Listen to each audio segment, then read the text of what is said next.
Rugby after school is back on Tuesdays. Players of all abilities are welcome. This is open to boys and girls. See Mr Nisbet in PE if you need more information. All this week, the SPLT will be going around homerooms with a special Guess a Sweet in the Jar competition. Guesses will cost £1 and once again, all profits will go to TCCL. BBC Scotland is running a writing competition for young people called Climate Tales. It is open to young people aged 5 to 16 and is limited to 500 words in any format. The closing date is the 30th of June and you can speak to Mrs Cook in the library to find out more. This Friday will be a special Wear It Blue Day in preparation for St Johnstone's Cup final on Saturday against Hibs. You can wear either Saints clothing or just anything blue instead of your normal school uniform in return for a Dress Down Day donation on Parent Pay, if you haven't donated already this year. If you've seen any of the newspapers recently, or you've been on social media, you may have read the words Operation Stung. Now, although this may sound like a special forces mission or something out of a James Bond film, it's actually something a lot closer to home. To find out a little more about Operation Stung, we caught up with local police officers Graham and Carol. So why do you feel the need to target young people in this new operation? Thanks for the question, Tom. I'll try and respond to the interesting you use the word targeting, because that's not really what we're trying to do. We're trying to protect young people, and I'll explain why. This all came from a weekend in the end of 2020, around the end of October, when there was a lot of violence and young people were involved in that violence.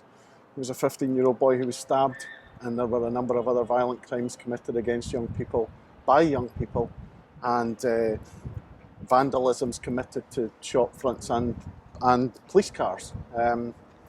That to me was unacceptable, both as a member of the community and as a police officer. So we thought we needed to do something, not to target young people, but to try and protect young people from coming to any additional harm. What is the point of Operation Stung?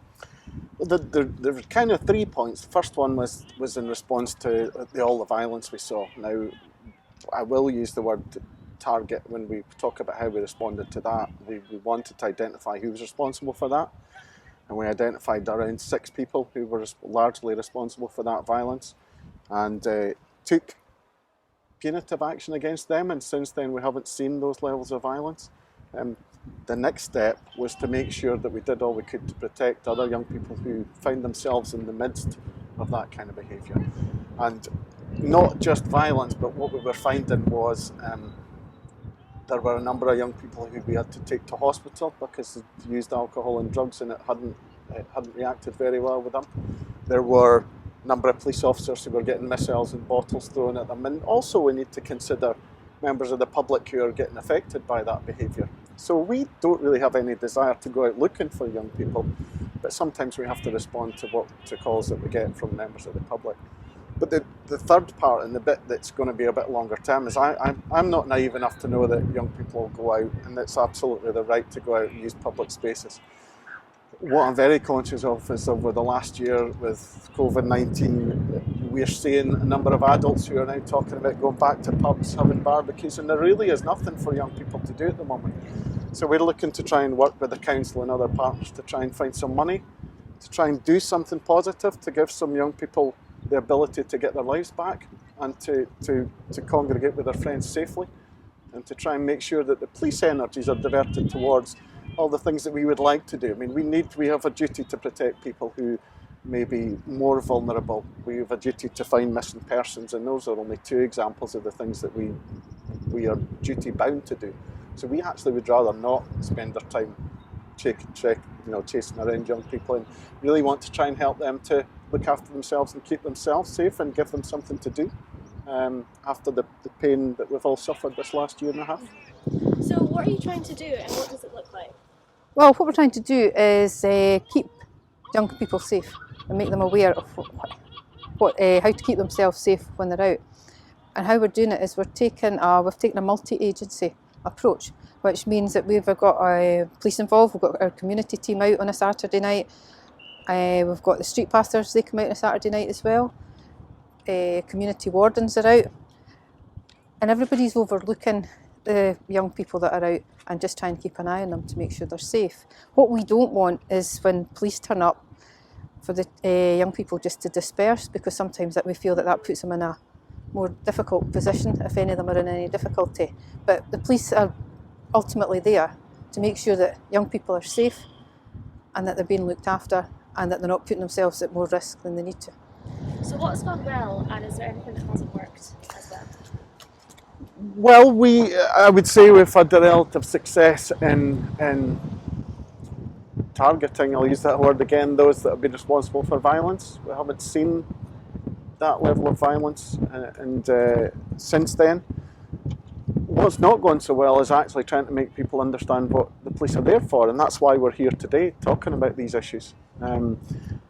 We haven't done enough to work with young people. We haven't done enough to work with the public so that all our expectations are met, so we can actually help keep young people safe and respond to the concerns that members of the public have about littering or vandalism or antisocial behaviour or noise. So that's why we're trying to get everybody together to try and do a little bit better. And we haven't done enough to try and find money or to try and find things that we can do to give some options to young people going forward. And that's why we need young people's voice. There's no point in me trying to decide what's the right thing to do. That's why we're here today, to speak to you, to try and see what you would like us to do to try and help you. How do you want young people like us to view the police in our community? The important thing for me is to help everybody understand what the police are here for.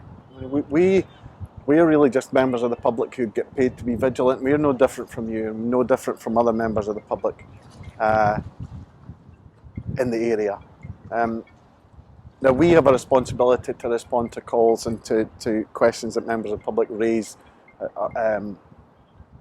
for us, but we also have a duty to make people enjoy public spaces and live their lives freely, and we have a duty to make sure we don't act with prejudice towards any groups that we engage with. So it's important for me and the police to make sure young people have a voice, and I'm responsible reacting to what young people would like me to do. That's my job. So we need to try and make sure that you have confidence in the police and that we know how to communicate in a way that is actually up to date, and that you can understand what we do and we can understand what you need. What would you say to young people who think you're just out there to spoil their fun? I totally understand young people think that we're out there to have the fun, but I think you've got to remember that we all like to have fun as well, and we're not out there to spoil anybody's fun.